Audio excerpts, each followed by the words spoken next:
Hoy les instamos a reprobar la gestión económica del Gobierno de Javier Lambán por haber sometido a los aragoneses a un infierno fiscal. Siempre ha optado por la opción de recaudar, incluso en los peores momentos. La sanidad ha sido la gran pagana de la nefasta gestión del Gobierno de Lambán, del Gobierno de la 10ª legislatura, que ni ha dado la cara, ni ha puesto soluciones, ni ha asumido responsabilidades, ni hoy, ni en este último momento, ni en lo que nos queda de legislatura, lo va a hacer. Instamos a estas Cortes para que reprueben al Departamento de Ciudadanía y Derechos Sociales por no apoyar los centros residenciales durante la pandemia, por no fortalecer toda la red de servicios sociales, por no mejorar la cantidad y la calidad de la dependencia, por no reducir las listas de espera en discapacidad ni en atención temprana y por no concentrar plazas suficientes, por no hacer nada ni por las familias, ni por la maternidad, ni por la natalidad. Ni ley,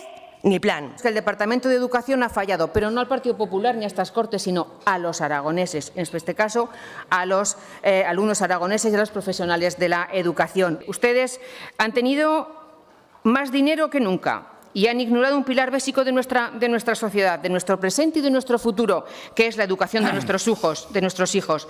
No ha habido innovación ni avances. Lo han gastado con sectarismo, porque realmente lo único que les ha preocupado es lo suyo.